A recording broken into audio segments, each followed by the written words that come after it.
5. Attack and defense. Characters can only carry 2 firearms plus the knife, which is for defense only. Each time the player decides to attack, they must choose which weapon to use.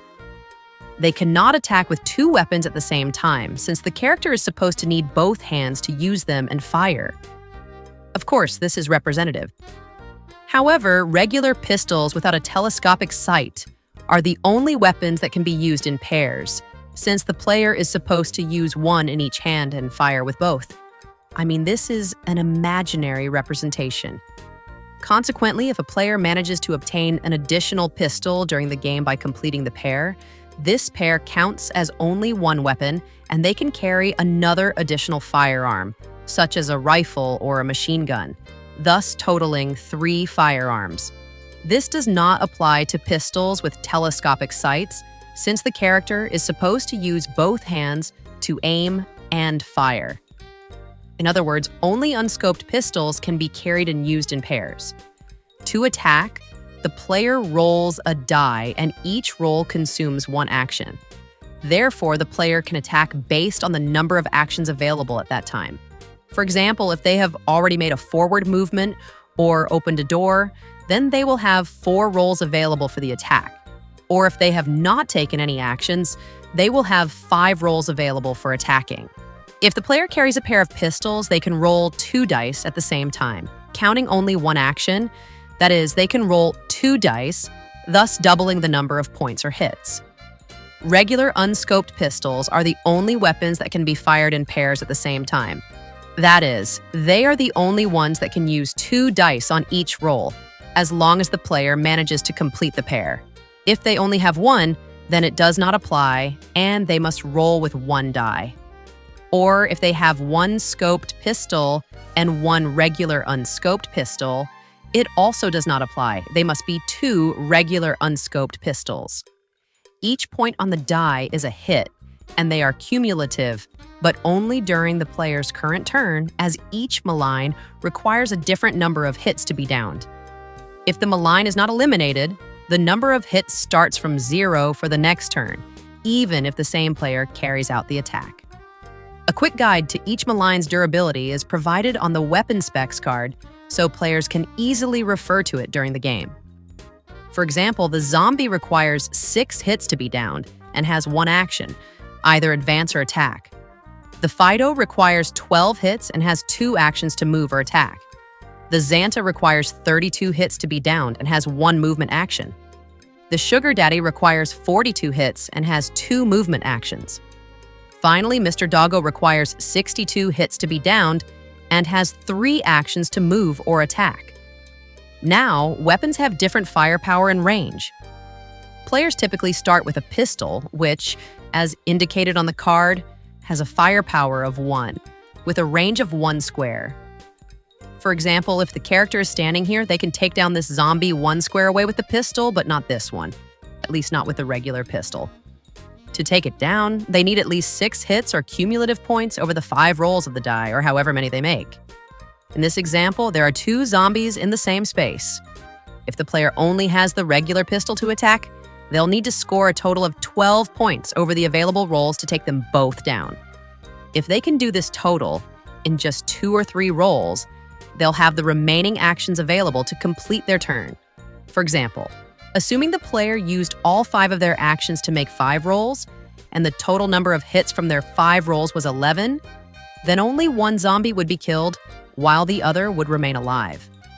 Therefore, for the next turn, the zombie would again require a cumulative total of 6 hits to be killed, even if the same player carried out the attack, meaning the count starts from 0 again. And so on. If there are 3 zombies on the same space, it would take 18 hits on the dice to kill all 3. If there are different types of maligns in the same space, the player decides which one to attack first, but must always indicate this before rolling the dice. They must also indicate what type of weapon they will attack with, so as not to override or adjust the results at will.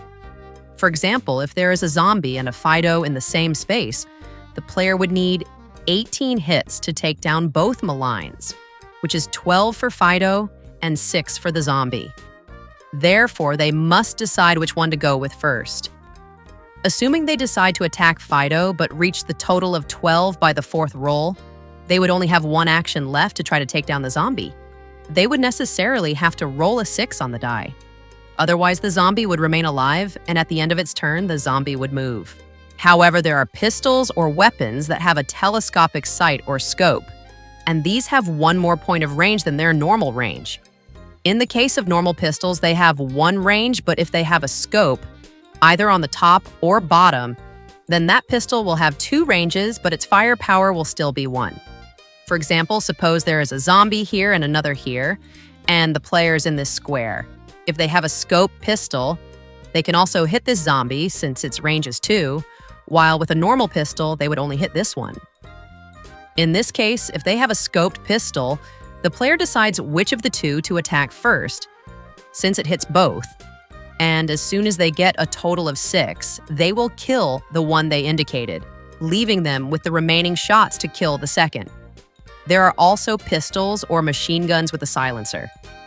This means that when fired, they will not produce any noise, which is also an advantage since some of the maligns will first head towards where there is noise and attack the last one who fired.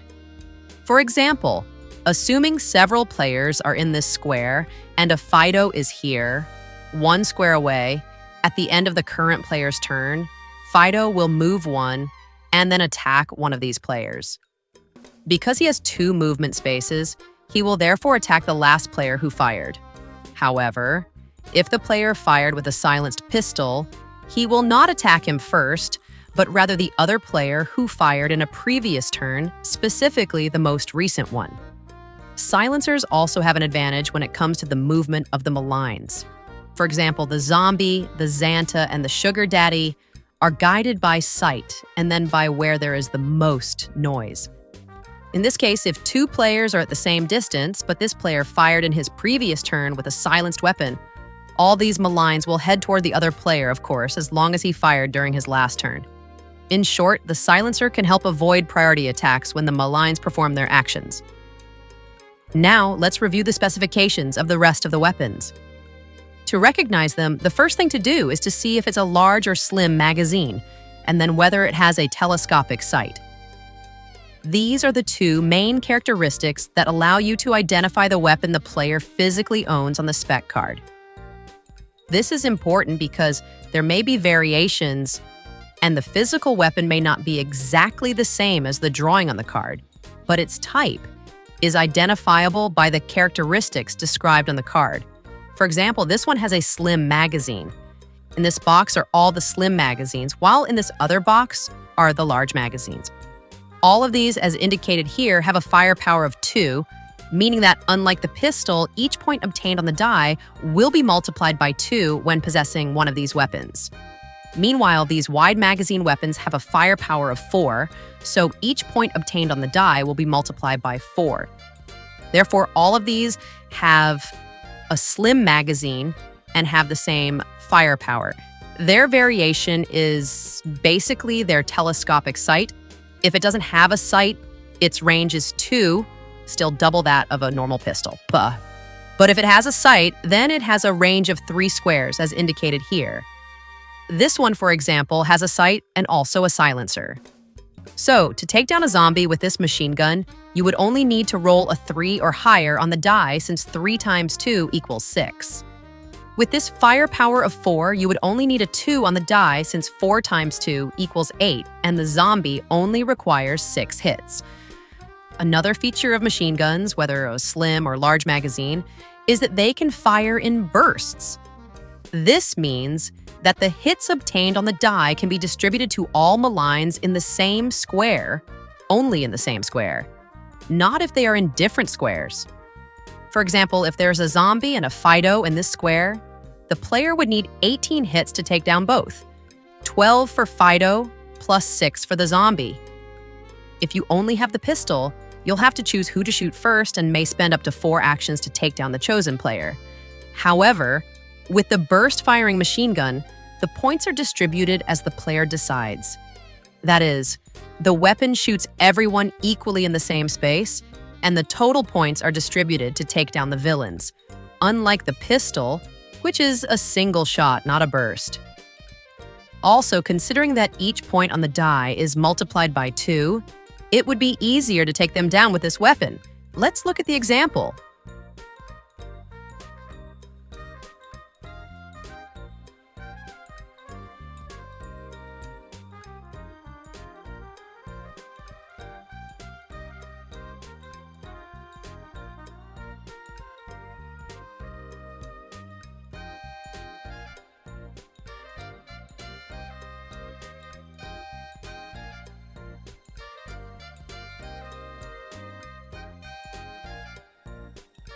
The knife is only for defense.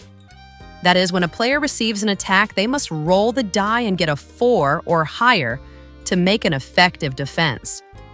If they fail, they take damage and lose a heart token. The number of attacks the player must defend against depends on the villain attacking. For example, if a Fido is on the same square as the player, during the stage in which the maligns move, the player will attack twice, since it has 2 movement times. Consequently, the player must make 2 defensive rolls with the die, and each time it does not get a 4 or more, it will lose a heart token. On the other hand, if a Fido is 2 spaces away, then it consumes 1 to advance, leaving only 1 to attack. Therefore, the player will only defend once. However, if there are 2 Fidos and a zombie on the same square as the player, then the player will have to defend twice for each Fido, and once for the zombie. That is a total of 5 rolls with the die, and each time it does not get a 4 or more, it will lose a heart token. It is important to note that these rolls are outside of the player's turn. They are not counted within the turn. They are only for defense, since the movement and attack of the maligns always come after a player's turn. The knife is effective for the defense of any malign. If the player loses the knife during the game, he will have no way to defend himself. And therefore, every time he receives an attack, it will be automatic damage without the possibility of rolling the die to defend himself, taking away a heart token. If a player loses all their heart tokens, they won't be eliminated permanently. Instead, they become malign and have the option to be restored to normal by a teammate. However, they will leave all their weapons except for the knife where they were killed. And they will also leave any artifact tokens they have obtained in a chest. They will now move 1 step like the zombies, and their objective will be to eliminate all the remaining surviving players. If they succeed, they will win the game. To restore them to normal, a player must find the potion hidden in one of the chests. Once they have restored them to normal, they will have 5 heart tokens again. The rules for restoring them to normal are as follows. Assuming one of the players has already found the potion token and is carrying it, all they need to do is stand on the same square as the affected player, and that will restore them to normal. Or, whether the affected player is chasing them, all the player carrying the potion has to do is let themselves be caught by the affected player, and they will automatically return to normal. Once they return to normal, their turn will not begin immediately, but will be reassigned to the end of all players' turns, meaning they will be the last player in the round to take their turn. When it is finally their turn, they will obviously only have the knife with them, but they can use their actions to have a teammate give them a weapon, which will count as 1 action. No matter how many weapons they give them, the exchange will only count as 1 action, leaving them with the rest of their actions for whatever they want. But both players must be on the same space. Or, if there are any weapons lying around in that space, they can pick them up, which counts as an action. Harvesting always counts as a single action, regardless of whether you pick up more than 1 weapon, or if you pick up weapons and tokens at the same time. It only counts as 1 action, just like swapping weapons and harvesting when opening a chest. Now, what happens if the potion token hasn't been discovered yet in the game? The affected player, upon reaching one of their teammates, will attack them, obviously respecting the number of moves available. That is, an attack if they are on the same square. This attack will be with the die, and the defending player will also use the die as long as they have the knife to defend themselves. Otherwise, it will automatically deal damage. Therefore, both players roll the die, and the highest number wins. If the affected player wins, they take a heart token from their uninjured teammate. If the defending player wins, the affected player will be moved 1 square back in whatever direction the winner decides. This rule is intended to separate the affected teammate from the horde, as sometimes a player will be carrying the bazooka and will be unable to fire it if their teammate is within the malign horde. For example, suppose the player is surrounded by many maligns in the arcade game room, but manages to reach this space where the bazooka is. However, their teammate, now malign, is with the horde, so they will not be able to shoot at them until they manage to separate their teammate from the horde. This will be achieved by defeating them in a successful defense and making them retreat 1 space. Even with a 1-space separation, it doesn't matter that they cannot cover the entire room with the bazooka, but separating their teammate will give them a chance to shoot at the rest and at least get rid of a few. If the player carrying the potion becomes malign after losing their heart tokens, they will leave the potion on the space where they were killed, and any other player can pick it up. The potion can be used as many times as necessary. It doesn't expire. Simply, if someone loses it, another teammate can pick it up. Likewise, a player can be returned to normal as many times as necessary. There's no limit. Also, if the player carrying the potion has few heart tokens and doesn't want to risk losing it, they can transfer it to a teammate who has more heart tokens, counting as an exchange action as long as both are on the same space. That is, players can decide who will carry the potion so as not to risk losing it. It's important to note that this temporary elimination of the affected player will only be applicable as long as they aren't killed by a Mr. Doggo, since if the player is killed by this malign, they are permanently eliminated from the game, with no possibility of returning them to normal. Mr. Doggo is the only malign who can cause this type of damage. Now let's review the revolver. It has a firepower of 3, 1 more than the slim clip machine guns, but only has 1 range point. However, it's the only weapon that can be combined with silver bullets, whose token, like the revolver, is hidden in one of the chests. Once the player obtains it, they can combine it with the revolver, giving it a firepower of 30 hits for each point on the die. That is, if they roll a 2, that would be equivalent to 60 hits, leaving them just 2 short of taking down a Mr. Doggo. If they roll a 3, that would be equivalent to 90 hits, taking down a Mr. Doggo. However, the silver bullets only work against a Mr. Doggo. The rest of the maligns will only have the same firepower of 3 as the regular revolver. Now let's review the rest of the weapons. The large caliber machine guns indicated in this box have a firepower of 4 and fire in bursts. Without a scope, they have a range of 3, and with a scope, they have a range of 4. Therefore, with this weapon, you could reach the 4th square, either from inside a hut to the outside or vice versa, as long as you are in a straight line of sight and the door is open. You cannot fire diagonally in squares unless they are clear of obstacles, either outdoors or indoors if it is a single large room. The shotgun has a firepower of 3 and a range of 1, with single fire, not burst fire. The sniper rifle has a telescopic sight, a firepower of 5, and a range of 5. It fires single fire, not burst fire. This machine gun has a firepower of 6 and a range of 4. It fires in burst fire. This is the .50 caliber, and to differentiate it from the sniper rifle, you can see that it has a wide magazine and a trapezoidal nose. Its firepower is 30, its range is 5 squares, and it fires single shots, not in bursts. Finally, we have the bazooka or rocket launcher. It has a range of 9, and its firepower is the total destruction of the room where it is fired, but it is a single shot. After use, it is useless. Destruction is by room, not by zone, and it cannot be fired if there is a teammate in the room or square to be destroyed. For example, if fired here in the living room, it would only cover this room. The bedrooms would no longer, because although they are in the same area, they are separate rooms. The player and their teammates would have to be positioned outside the room, that is, in one of the bedrooms, to be able to fire it in the living room.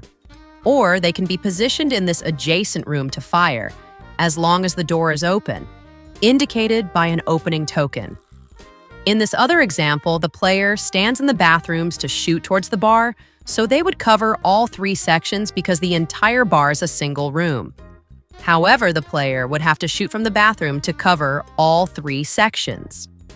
Now, if they shoot from here, they would only cover these 2 remaining sections of the bar, but not the bathroom because it's a separate room. The same here in the arcade game room. If they shoot from this corner, they would cover everything in these remaining 8 squares because it's all one room. But if they shoot from this square, they would only cover these 6 remaining squares. All of this is provided that no teammate is in any of those squares. In this case, the teammate would have to stand in the same square as the shooting player to avoid damage. It doesn't matter if the player has become malign or not. The player won't be able to shoot if there is a teammate in the room that will be destroyed. It also doesn't matter what type of malign or nests are in the room. The bazooka will destroy everything.